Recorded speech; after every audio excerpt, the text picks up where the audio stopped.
If this episode makes you think, please let us know in the comments and support us by subscribing and leaving a review. Thank you.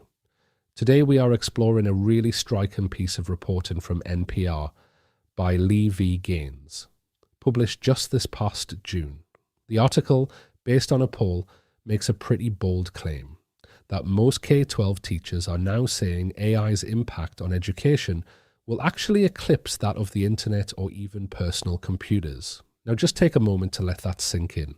The internet, personal computers. These weren't just technological shifts. They fundamentally reshaped society, communication, and of course education. To hear that most teachers believe AI will have an even greater impact, well, that's not just an interesting data point, is it? It's a profound signal about how educators on the ground are perceiving this moment. It tells me we're not just looking at another incremental upgrade. We're in for what many feel is a seismic shift. When teachers who are right there in the classroom day in and day out have this kind of perception, it absolutely demands our attention as leaders and innovators in education. It feels like an evolution for sure, but the perceived speed and scale of this evolution, according to this poll, makes it feel almost revolutionary to those experiencing it. So, why are teachers feeling this way? I think it's because AI isn't just a tool you pick up and put down. It's not just a fancy calculator or a faster search engine. What we're seeing and what teachers are intuiting is that AI fundamentally alters how we process information, how we create, how we learn, and how we assess. It changes the very nature of doing in education. Think about it. The internet changed access to information. Computers changed how we store and process it. AI, though, changes how we think with it. It can generate, summarize, translate, brainstorm, draft, personalize. It can, quite literally, outsource a lot of the doing that used to be integral to learning tasks. And this is precisely why our approach to AI literacy for both students and teachers can't just be about memorizing tool features.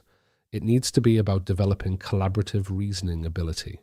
It's about thinking with AI, understanding its limitations and failure modes, and learning how to manage those AI conversations with precision. The real value, as I always say, is not in what the machine produces, but in how the student responds to it, how they evaluate it, how they transform it. We're teaching students not to outsmart machines, but to outthink them. Let's get concrete for a moment. Imagine a Year 8 geography lesson where students are asked to research the impact of climate change on a specific region. Before, they'd spend hours sifting through websites, trying to summarize and synthesize information. Now an AI can draft that summary in seconds. The teacher's challenge and the student's learning completely shifts. It's no longer about finding the information, but about critically evaluating the AI's output. Is it biased? Is it comprehensive? What's missing? How would I articulate this differently, drawing on my unique context or local knowledge? This demands a different kind of cognitive stretch from students.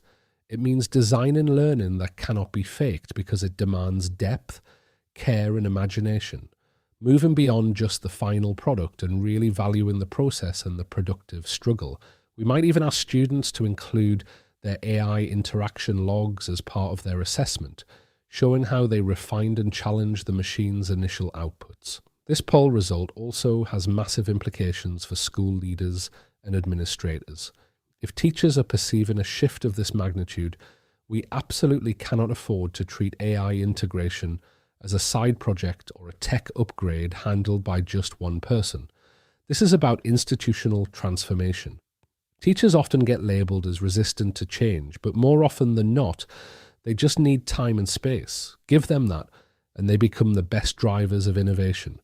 We need to acknowledge this feeling of monumental change and anchor our AI strategy to existing friction points in teacher workflows, not just chasing novelty. Think about the 7 lessons for AI adoption framework. The poll really underscores the need to activate our teachers as change agents, giving them the space to pilot tools, reflect, and share their insights. It means building dedicated structures like AI Mavericks working groups and peer-to-peer learning networks, rather than just a top-down mandate. And ultimately, we need to aim high, ensuring AI helps us give teachers back time, focus, and energy so they can connect more deeply with students, which is, after all, what only a human can truly do. Because amidst all this talk of AI's immense impact, it's crucial to remember what AI cannot do. Machines can compute. They cannot wonder. They cannot care.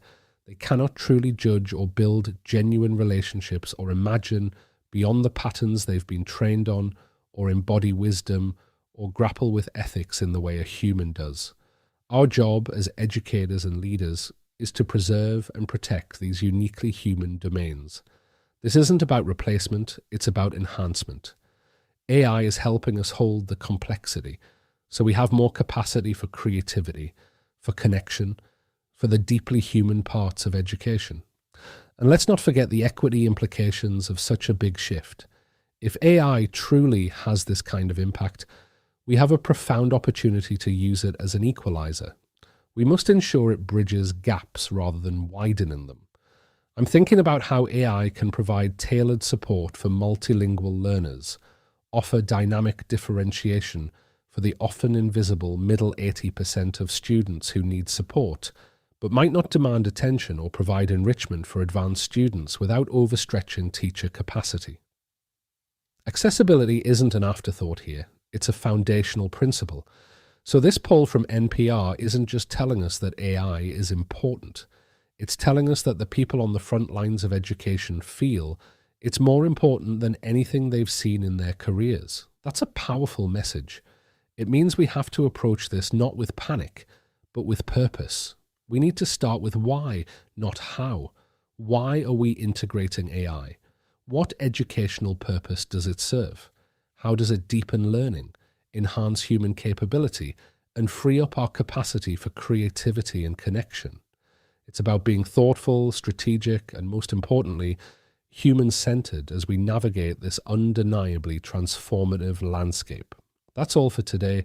Thanks for listening.